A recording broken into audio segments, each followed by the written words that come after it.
ओम शांति। स्व उन्नति के लिए दीदी दादियां और महारथी भाई बहन मुरली कम से कम दिन में 4 से 5 बार मनन चिंतन करते हैं। हमें कम से कम 2 बार ज्ञान स्नान अवश्य करना चाहिए। रात्रि में भी बाबा के महावाक्यों का मनन चिंतन कर अपनी बुद्धि को साफ स्वच्छ कर सोना चाहिए। तो रात्रि के लिए बाबा के महावाक्यों से 5 विशेष महावाक्य स्व पुरुषार्थ स्व उन्नति धारणा के लिए व मनन चिंतन के लिए। पहली बात बाबा बोले, अभी तुम बच्चों के लिए यह पुरुषोत्तम संगम युग है, जबकि बाप तुमको पुरुषोत्तम पारस बुद्धि बना रहे हैं। बाप मनुष्य से देवता बनने की तुम्हें सुमत दे रहे हैं। बाप की मत के लिए गाया जाता है, तुम्हारी गतमत न्यारी। इसका भी अर्थ कोई नहीं जानते। बाबा समझाते हैं, मैं ऐसी श्रेष्ठ मत देता हूं जो तुम देवता बन जाते हो। आज के देह अभिमानी मनुष्यों को थोड़ा पैसा मिला तो समझते हैं हम तो स्वर्ग में बैठे हैं।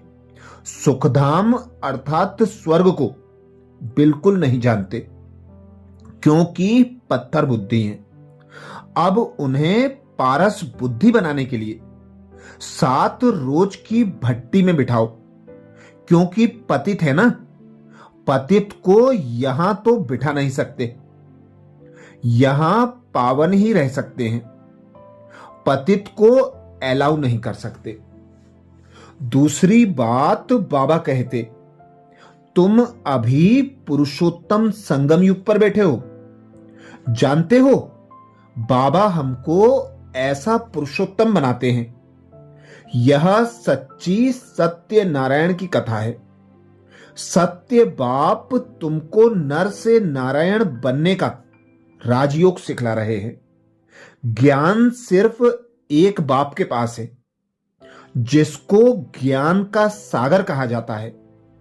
शांति का सागर, पवित्रता का सागर, यह उस एक की ही महिमा है। दूसरे कोई की महिमा हो नहीं सकती। देवताओं की महिमा अलग है, परम पिता परमात्मा शिव की महिमा अलग है, वह है बाप। श्री कृष्ण है देवता। अभी तुम समझाते हो कि भारत की चढ़ती कला, अभी तुम समझाते हो कि भारत की चढ़ती कला और उतरती कला कैसे होती है। यह है ज्ञान, वह सब है भक्ति। बाबा कहते, सतयुग में सब पावन थे। राजा रानी का राज्य चलता था। वहां वजीर भी नहीं होता है, क्योंकि राजा रानी खुद ही मालिक हैं। तीसरी बात बाप कहते हैं, तुम अपने को आत्मा समझो।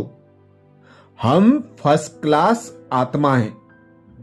इस समय मनुष्य आत्मा सब, इस समय मनुष्य मात्र सब देह अभिमानी है।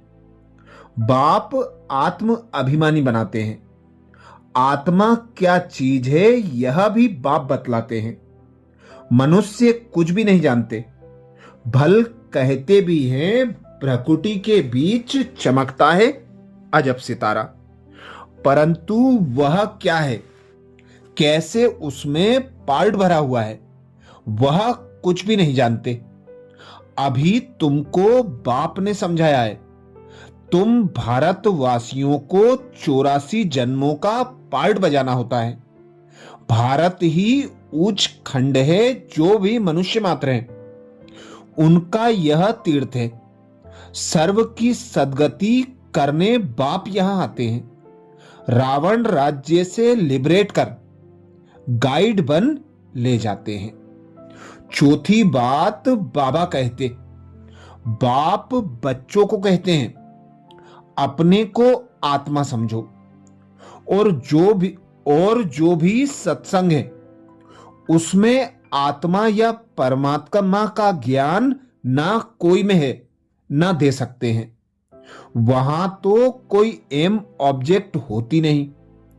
तुम बच्चे तो अभी पढ़ाई पढ़ रहे हो, तुम जानते हो आत्मा शरीर में प्रवेश करती है।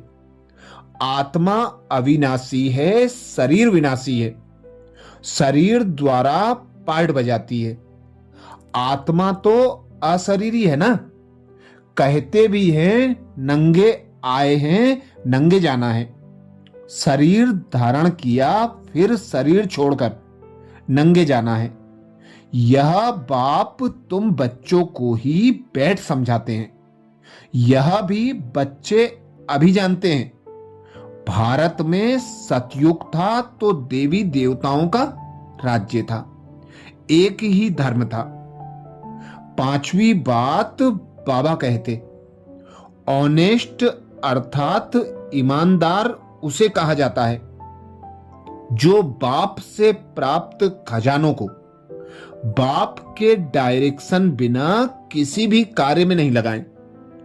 अगर समय, वाणी, कर्म, श्वास व संकल्प परमत या संगदोष में व्यर्थ तरफ गवाते हो, स्वचिंतन के बजाय परचिंतन करते हो, स्वमान की बजाय किसी भी प्रकार के अभिमान में आते हो, श्रीमत के बदले मनमत के आधार पर चलते हो, तो ऑनेस्ट नहीं कहेंगे। यह सब खजाने विश्व कल्याण के लिए मिले हैं, तो उसी में ही लगाना है। यही ऑनेस्ट बनना है। आज की अव्यक्त पालना में बाप दादा कहते हैं, संकल्पों की शक्ति जमाकर श्रेष्ठ सेवा के निमित्त बनो। जिसके लिए बाप दादा ने इशारा किया। सभी आत्माएं एक ही बेहद का परिवार हैं। अपने परिवार की कोई भी आत्मा वरदान से वंचित न रह जाए, ऐसे उमंग उत्साह का श्रेष्ठ संकल्प दिल में सदा रहे। अपनी प्रवृत्ति में ही बिजी नहीं रहना। बेहद की स्टेज पर स्थित हो। बेहद की आत्माओं की सेवा का श्रेष्ठ संकल्प करो। यही सफलता का श्रेष्ठ सहज साधन है। अर्थात एक पिता निराकार परमात्मा की हम सब आत्माएं संतानें हैं।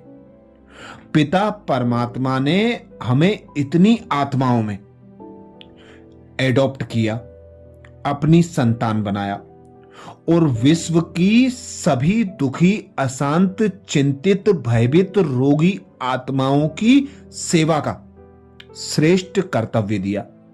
अर्थात विश्व कल्याण का जो श्रेष्ठ कर्तव्य दिया, उसके लिए ही बाबा कहते हैं, तुम बच्चे अभी बेहद के स्टेज पर स्थित हो जाओ और बेहद की आत्माओं की सेवा का श्रेष्ठ संकल्प करो। हर आत्मा को बाबा का वर्षा मिले। बाबा के वरदान से कोई भी आत्मा भाई वंचित न रह जाए। ऐसे श्रेष्ठ संकल्प करो, ऐसी बेहद की सेवा करो, तो सफलता सहज प्राप्त हो जाएगी। अच्छा, ओम शांति। गुड नाइट बाबा।